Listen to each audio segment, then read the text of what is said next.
Dans ce podcast, nous allons déconstruire l'idée que notre valeur réside dans ce que nous accomplissons, en nous appuyant sur la philosophie de Spinoza pour retrouver notre véritable potentiel. Nous verrons comment sortir du pilotage automatique, comprendre nos émotions et atteindre une liberté qui ne dépend pas de la validation extérieure. Restez avec nous jusqu'au bout pour comprendre pourquoi votre essence est votre plus grand atout pour la transformation. C'est parti.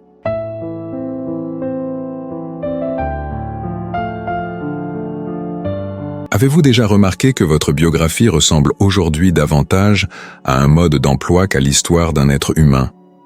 Si je vous demande qui vous êtes, il y a fort à parier que vous me répondrez par votre titre professionnel, votre liste de diplômes ou les objectifs atteints au dernier trimestre. On nous a conditionnés à croire que notre existence se résume à une facture. Nous n'avons de valeur que si nous produisons, livrons ou accomplissons quelque chose. Le coup de massue que nous assène Spinoza d'emblée, c'est la prise de conscience que cette course effrénée que vous appelez succès est peut-être en réalité le signe le plus flagrant de votre impuissance. Pour lui, être très actif ne signifie pas forcément agir. La plupart du temps, on ne fait que réagir. Et il existe un fossé abyssal entre agir et réagir, un fossé qui détermine si vous êtes maître de votre vie ou simple rouage du destin. Imaginez un morceau de bois flottant sur une rivière tumultueuse. Si le courant le pousse vers la droite, il dérive. Si un tourbillon l'entraîne vers le bas, il coule. Ce morceau de bois est en mouvement constant. Il fait beaucoup de choses, parcourt des kilomètres, mais il est totalement passif. Il est purement passif. Spinoza observe notre société et constate que des millions de personnes vivent exactement de la même manière. Extrêmement occupées, épuisées, mais complètement passives. Lorsque vous vous réveillez et que votre premier réflexe est de consulter vos notifications pour répondre aux sollicitations d'autrui, vous n'agissez pas. Vous subissez une action. Lorsque vous consommez quelque chose simplement pour apaiser votre anxiété ou pour vous intégrer à un groupe, vous êtes mu par des causes extérieures que vous ne comprenez même pas. Dans ce contexte, vos actions importent peu, car elles ne découlent pas de votre être profond, mais plutôt de la pression que le monde exerce sur vous. Cette obsession de la performance a engendré une génération d'individus certes très productifs, mais profondément tristes et vides. La raison en est simple. Pour Spinoza, la joie est liée à l'accroissement de notre capacité d'agir. Agir, au sens philosophique du terme, c'est être la cause adéquate de ce qui arrive. C'est lorsque nos actions sont l'expression directe de notre nature profonde. Lorsque l'on déploie des efforts considérables pour atteindre un objectif qui ne correspond pas à nos valeurs, par simple peur d'être licencié ou par désir de reconnaissance, on s'épuise. On se diminue en essayant de paraître plus grand. Le système dans lequel nous vivons se nourrit de cette peur, car elle est l'outil idéal pour transformer un être humain puissant en un rouage obéissant de la machine. La critique est cinglante. Nous troquons notre essence contre une performance d'excellence qui, au final, ne nous appartient pas. Pensez à l'énergie que vous dépensez à entretenir une image. Chaque publication, chaque conversation préparée, chaque décision prise en fonction du « qu'est-ce que les gens vont penser de moi ?» Tout cela représente un gaspillage colossal de votre volonté d'exister. Spinoza appelle cela des passions tristes, non pas parce qu'elles sont nécessairement mélancoliques, mais parce qu'elles diminuent votre capacité à être vous-même. L'action est devenue un écran de fumée qui masque le fait que beaucoup d'entre nous ne savent plus qui ils sont une fois les projecteurs éteints et le bureau fermé. Nous sommes tellement absorbés par les processus, les outils de gestion du temps et les astuces de productivité que nous oublions que la vie n'est pas un projet à gérer, mais un potentiel à exprimer. La question qui fait mal est, si l'on fait abstraction de tout ce que l'on fait, que reste-t-il de qui l'on est? La profondeur de cette réflexion nous amène à questionner la racine même de notre angoisse. Nous souffrons parce que nous pensons devoir mériter le droit d'exister. Spinoza renverse cette logique. Il affirme que l'existence même est l'affirmation de la puissance. Nul besoin de prouver sa valeur. Il suffit de comprendre ce qui nous fortifie et ce qui nous affaiblit. En se concentrant sur qui l'on est, on choisit ses rencontres et ses activités avec bien plus de discernement. On cesse d'accepter tout emploi, toute relation, toute idée qui nous rabaisse. Nos actions deviennent le reflet de notre âme, et non une réponse désespérée aux attentes du marché. C'est un changement de paradigme qui transforme l'effort en fluidité. Cependant, pour atteindre ce niveau de clarté, il nous faut affronter un ennemi silencieux qui nous hante depuis l'enfance. Si ce qui importe n'est pas seulement le résultat de nos actions, mais aussi l'intégrité et la sincérité que nous y mettons, pourquoi éprouvons-nous encore autant de culpabilité lorsque nous ne respectons pas les normes sociales? Si notre nature devrait guider nos pas, comment distinguer un choix authentique d'une simple règle imposée que nous acceptons sans la remettre en question? Si l'éthique n'est pas une liste de pouvoirs et de interdictions, mais plutôt l'épanouissement de notre essence même, que se passe-t-il lorsque nous prenons conscience d'avoir été conditionnés à agir comme des machines tout au long de notre vie? Dans la section suivante, nous verrons pourquoi la véritable bonté n'a rien à voir avec le respect des lois, mais plutôt avec le courage de laisser sa nature profonde s'exprimer. Mais avant de poursuivre, regardez votre agenda de demain. Combien de ces tâches avez-vous choisi pour vous apporter de la joie et combien servent simplement à alimenter un système qui se fiche de votre sort? Faire la distinction est le premier pas vers la libération de l'esclavage émotionnel et l'accès à la liberté. La performance est l'étincelle d'une allumette qui s'éteint aussitôt. Le pouvoir est la lumière d'un soleil qui brille par pure responsabilité. Et si je vous disais que vous n'avez pas besoin de vous efforcer d'être bon, mais plutôt de comprendre votre propre nature pour que la bonté devienne une conséquence naturelle de votre bien-être? Vous savez, j'ai vu quelque chose l'autre jour qui m'a beaucoup fait réfléchir à notre conception de la morale. J'observais un manguier croulant sous les fruits dans le jardin d'une vieille maison, et j'ai réalisé que cet arbre ne faisait aucun effort pour être généreux. Il n'arborait aucun code de conduite cloué à son tronc, lui enjoignant d'offrir ses fruits aux passants. C'était simplement un manguier, dans toute sa splendeur. Et c'est précisément là que Spinoza nous révèle une vérité bouleversante. L'éthique n'est pas une liste de commandements à suivre pour obtenir l'approbation du ciel, de la société ou de son prochain. L'éthique, c'est en réalité la santé de notre âme. Quand on est fidèle à sa nature profonde, faire le bien cesse d'être un lourd sacrifice et devient un débordement naturel, aussi évident que la douceur d'un fruit mûr. La grande tragédie de notre système éducatif est qu'on nous a appris à être bons par la peur. Ne fais pas ça, sinon tu seras puni. Suis cette règle, sinon tu seras exclu. Cela crée des individus qui se comportent bien, mais qui sont en proie à un conflit intérieur. Spinoza porte un regard critique et humain sur cette question, affirmant que si l'on ne vole que par peur de la police, ou si l'on aide autrui uniquement pour paraître charitable, on n'a encore rien compris à l'éthique. On est simplement conditionné. La véritable éthique naît de la connaissance de soi. Lorsqu'on comprend que l'on fait partie d'un tout plus vaste et que notre bien-être est profondément lié à celui de notre entourage, on n'a pas besoin de 10 lois immuables pour savoir comment agir. On agit bien parce que l'intelligence et la joie nous y guident. J'ai vu beaucoup de gens se sentir coupables de ne pouvoir atteindre un idéal de perfection morale imposé par autrui. Spinoza propose de se libérer de ce fardeau. Imaginez votre vie comme un verger. Si la terre est sèche, si la lumière manque, et si les racines sont étouffées, vous pourriez être tenté d'attacher des fruits artificiels aux branches pour faire croire que tout va bien.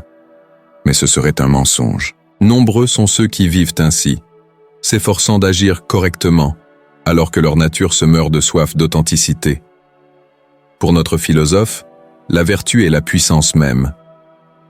Être vertueux, c'est avoir la capacité d'agir selon les lois de sa propre nature, en recherchant ce qui renforce véritablement sa volonté de vivre et en évitant ce qui la diminue. Il ne s'agit pas d'être un saint, mais d'être entier. Cette perspective change radicalement notre regard sur nos erreurs.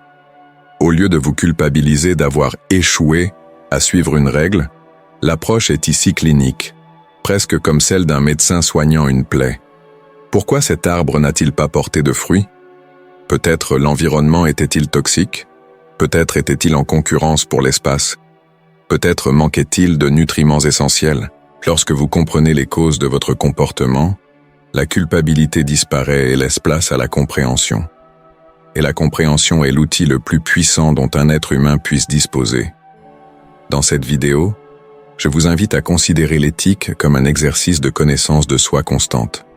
Si vous prenez davantage conscience de vos émotions et de l'influence du monde sur vous, votre comportement extérieur reflètera spontanément cette clarté.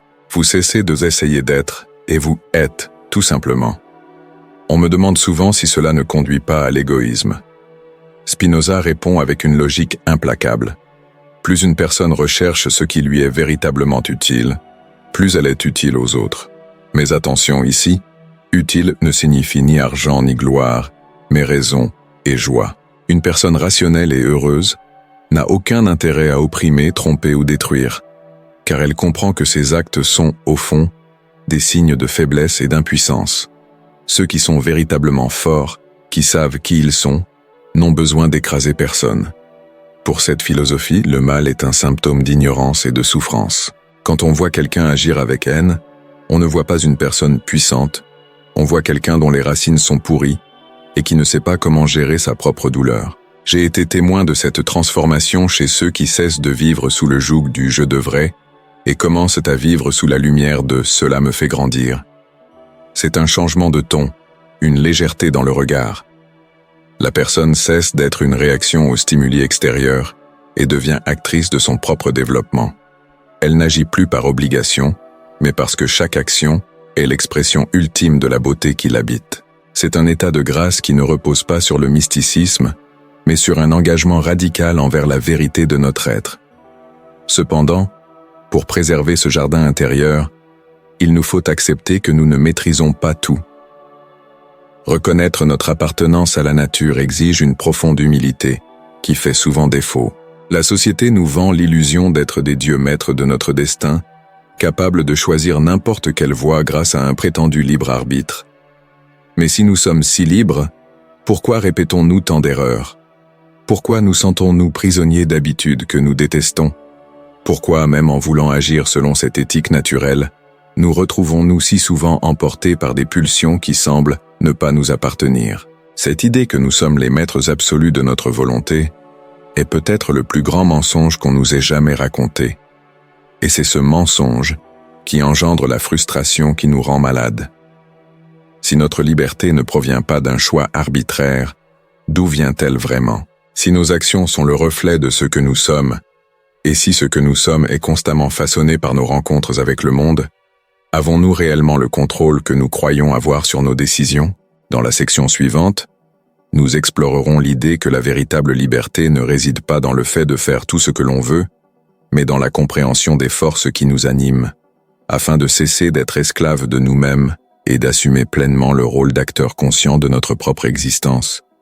Mais pour cela, êtes-vous prêt à abandonner l'illusion que vous êtes seul responsable de chaque succès et de chaque échec de votre vie? Je dois vous faire une confession.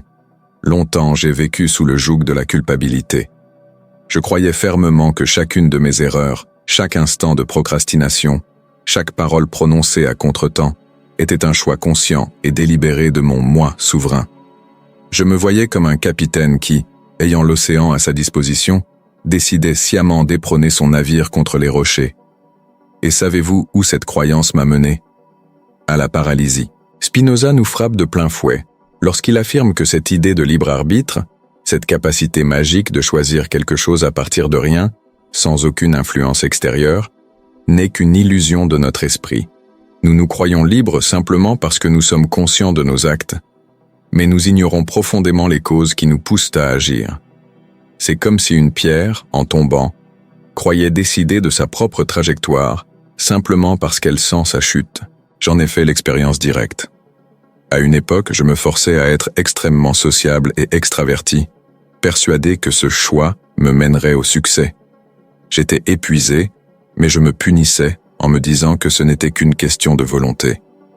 En analysant les causes, j'ai compris que ce besoin d'acceptation découlait de traumatismes infantiles et d'une structure familiale qui ne valorisait que les apparences. Je ne choisissais pas d'être sociable.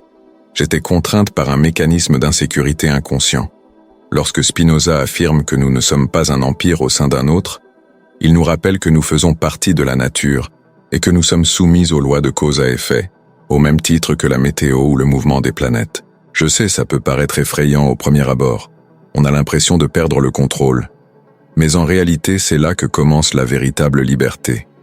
j'ai compris que la liberté ne consiste pas à enfreindre les lois de la nature, mais à les comprendre. Imaginez-vous sur un bateau en pleine tempête. Le libre arbitre illusoire, c'est croire qu'on peut commander au vent de s'arrêter. La vraie liberté, c'est comprendre la direction des rafales et la force des vagues, pour pouvoir ajuster les voiles.